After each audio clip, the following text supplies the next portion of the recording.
Assalamualaikum warahmatullahi wabarakatuh. Bismillah walhamdulillah wal khairu wasyarru bimasyiatillah.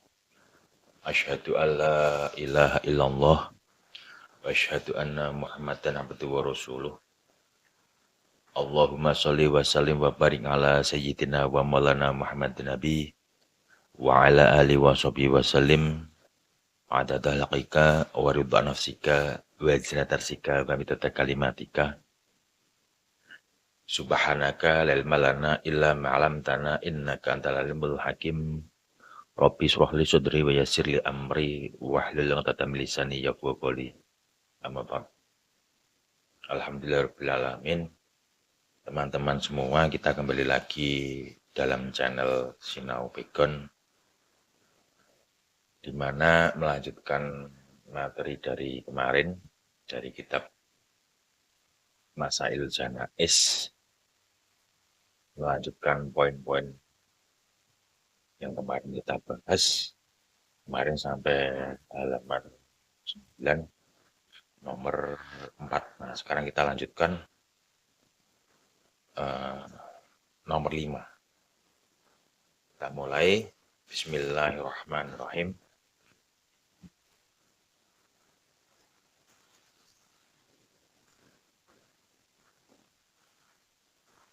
Wong kang nunggoni muhtadhar kang muslim disunatake nalkin. Artine muruki kalimat la ilaha illallah. Nanging aja meksa-meksa lan ora usah ditambahi tembung asyhadu lan ora ditambahi kalimat Muhammadur Rasulullah. Kapan wis ngucap la ilaha illallah ora susah dibaleni meneh. Kapan muhtadhar iku wong kafir utawa wong Islam kang murtad lan kena diarep Islame uga disunatake nalkin. Nanging nganggo kalimat asyhadu alla ilaha illallah wa asyhadu anna Muhammadar Rasulullah.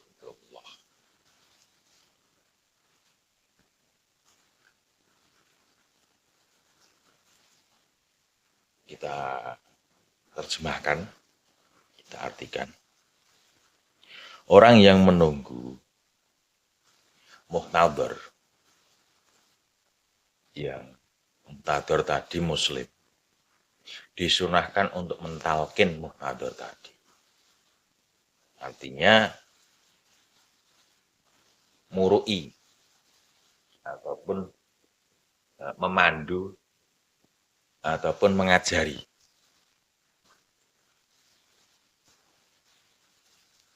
Mengajari apa? Mengajari agar si muhtadhar tadi mengucapkan lafaz la ilaha illallah.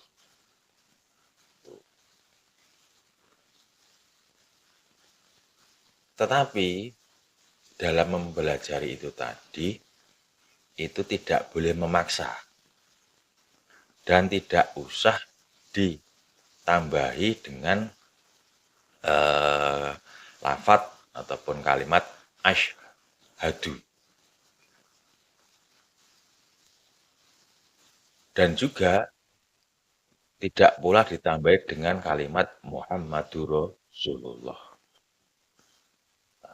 Ketika muhtadhar tadi sudah mengucapkan la ilaha illallah, tidak usah diulang lagi untuk mengucapkan. Ini maksudnya begini. Maksudnya ketika si muhtadhar tadi, taruhlah sudah kritis gitu, sudah tidak bisa apa-apa, ibaratnya nyawa sudah di kerongkongan, nah, orang seperti itu. Lah, itu kita ajari dengan membaca kalimat la ilaha illallah. Terus la ilaha illallah, pelan-pelan saja, dekat dengan telinganya. Pas ngajari, pengajar itu pelan-pelan saja mendekat di telinga si muhtador tadi. Kemudian manakala muhtador tadi sudah bisa mengucapkan La ilaha illallah atau di dalam lain itu minimal bisa mengucapkan Allah, Allah, Allah. Ketika seperti itu sudah terjadi, muhtador sudah bisa melafadzkan kalimat thayyibah tersebut, sudah cukup. Artinya sudah cukup. Ya, target kita adalah agar si muhtador tadi ketika dia nanti meninggal, dicabut nyawanya, yang terakhir dia ucapkan itu kalimat-kalimat thayyibah, artinya kalimat tauhid begitu. Nah, ini ada konsekuensi. Konsekuensinya apa? Ketika si muhtador tadi sudah bisa mengucap kalimat La ilaha illallah, itu istilahnya harus kita jaga. Harus kita jaga dari apa-apa yang membuat dia berubah, pikiran berubah yang dia lafadzkan. Jadi misalkan si muhtador sudah bisa mengucapkan La ilaha illallah, nah, sebisa mungkin orang-orang di sekitarnya itu diberi pemahaman, diberi pengertian. Ini biasanya yang terjadi di masyarakat, orang sudah susah-susah mentalkinkan, si muhtador sudah bisa membaca, nah, tiba-tiba anaknya tanya atau keluarganya tanya, Pak, Bu sudah makan-makan ya? Atau mungkin yang ekstrim ada yang tanya, Pak, sertifikat tanahnya di mana? Itu nggak boleh. Demi terjaganya si muhtador tadi bisa mengucap La ilaha illallah di akhir hayatnya, ya harus dikarantina, termasuk orang-orang yang kalau di masyarakat itu pengen menjenguk kemudian rame-rame satu persatu di kamar, melihat di kamar kemudian berucap, berdialog dengan sesama penjenguk yang akhirnya didengar oleh muhtador tadi. Muhtador berubah pikiran, yang tadinya sudah bisa melafadzkan La ilaha illallah berganti. Kamu siapa? Ini siang apa malam? Yang dikhawatirkan apa ketika tidak dijaga? Yang dikhawatirkan kalimat yang terakhir dia ucap di dunia ini bukan lagi kalimat-kalimat thayyibah. Misalkan yang ada anaknya atau cucunya atau tetangganya, saudara-saudaranya, kerabatnya, Mbah, sabar nggih Mbah, misalkan. Tidak boleh, tidak boleh. Ketika sudah bisa mengucap La ilaha illallah, ya tegas. Orang yang tidak berkepentingan, jangan mendekat. Itu membawa potensi untuk berubah pikiran. Itu seperti itu. Makanya demi akhir kalam dia La ilaha illallah di dunia ini, ya ketika sudah bisa La ilaha illallah, si muhtador tadi tentunya harus dijaga. Nah ini yang jarang masyarakat sadar. Dengan alasan apa? Dengan alasan ya, kasihan atau bagaimana lah. Itu yang perlu diperhatikan. Termasuk apa? Ya, acara-acara besok itu perlu dijaga. Ya, menjenguk itu baik, tetapi ketika menjenguk itu justru malah merubah setting si muhtador tadi, ya repot gitu. Makanya harus dijaga, harus dijauhkan dari orang-orang yang mempunyai potensi punya potensi apa ya merubah pikiran si mutakhir tadi sehingga ucapan yang dia ucapkan sudah bukan kalimat tahlil lagi. Itu khawatirnya ketika setelah mengucapkan kalimat selain tahlil nyawanya dicabut. Akhirnya apa yang dia ucapkan bukan lagi man qala la ilaha illallah dakhalal jannah. Akhir kalam la ilaha illallah dakhalal jannah. Itu berarti demi kebaikan si mutakhir tadi. Makanya perlu apa namanya? Dipahami dan yang orang-orang di sekitarnya juga harus paham. Demi kebaikan si mutakhir tadi itu diberi pemahaman harusnya orang-orang di sekitar. Kemudian yang berikutnya agak kemana-mana ya tadi. Ketika mutakhir tadi itu orang kafir ataupun orang Islam yang murtad dan bisa diharapkan kembali ke Islam, juga disunahkan untuk mentalkin juga.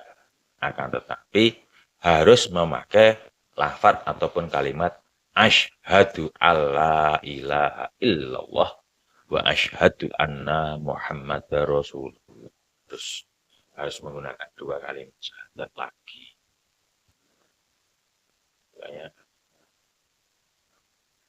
dia harus kembali lagi bersyahadat untuk memperbarui iman dia. Sebelumnya Kemudian kita lanjutkan satu poin lagi nomor 6. Wong kang mati tanpa ngucap la ilaha illallah senajan sawise ditalkin iku yen wong mau wong Islam kang tetep islame tegese ora murtad, wong mau akhirnya bakal mlebu swarga senajan wong mau ahli maksiat utawa fasik tegese wong kang ora anduweni rasa taat marang Allah Ta'ala. Umpama besok mlebu neraka iku mung minangka hukuman sebab laku maksiat lan fasike. Jadi terkait dengan nomor 5 tadi, orang yang mati meskipun orang tadi mati tanpa mengucap lafaz la ilaha illallah, meskipun setelah ditalkin itu orang itu tadi, mutakhir itu tadi, ketika mutakhir itu tadi orang Islam yang istilahnya Islamnya itu tetap, artinya tetap itu belum pernah keluar dari Islam ataupun murtad, orang tadi akhirnya besok itu akan masuk surga juga. Meskipun orang tadi ahli maksiat ataupun orang fasik. Yang artinya orang yang tidak memiliki rasa taat kepada Allah Ta'ala. Jadi, meskipun seumpama besok itu masuk di neraka, itu hanya sekedar sebagai hukuman oleh karena perbuatannya yang maksiat dan fasik tadi. Jadi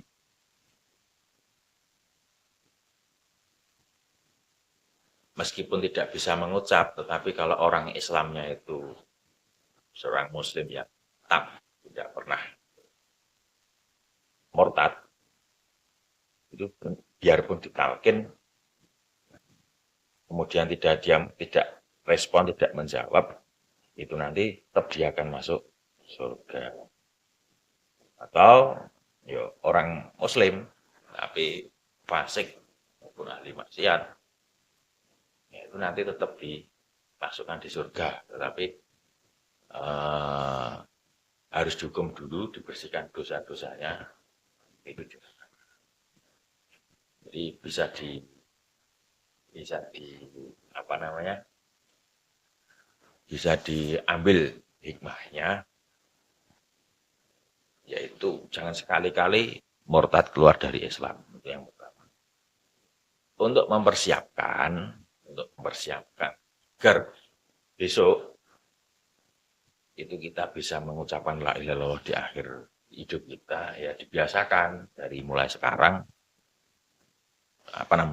sering-sering istiqomah berzikir menyebut asma Allah.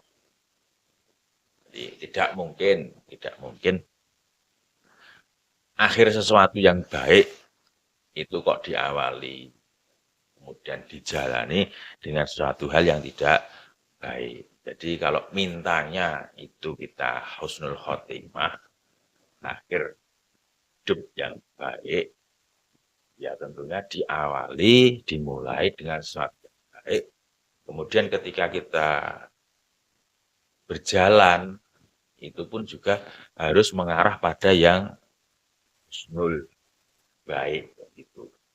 Jadi, jangan kok maunya kita ya Allah bi husnul khotimah, tetapi awal kita berjalan itu sudah tidak baik. Jadi misalnya begini. Misalnya kita ingin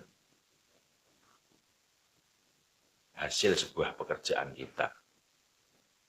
Itu kerjaan yang baik. Akan tetapi manakala kita memulai itu dengan keburukan, misalnya bahan yang kita pakai itu hasil curian, misalnya hasil korupsi, yang ngetren korupsi, itu nggak bisa, nanti hasilnya akan baik, itu nggak bisa. Terus dalam menjalankannya itu asal-asalan misalnya, itu juga nggak bisa kok.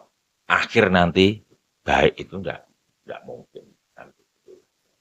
Makanya mulai sekarang kita belajar memperbaiki niat. Segala sesuatu kita niati untuk beribadah meskipun itu bekerja. Dan diawali dengan hal-hal yang baik, dijalani dengan hal yang baik pula.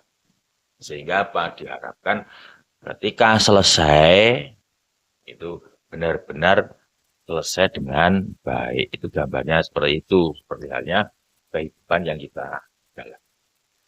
Itu teman-teman agak panjang lebar. Semoga ada manfaatnya, menambah ilmu kita, menambah keyakinan kita terkait dengan kematian, terkait dengan iman kepada hari akhir. Dari saya cukup sekian, banyak salahnya, mohon dimaafkan. Billahi taufik wal hidayah. Wassalamualaikum warahmatullahi wabarakatuh.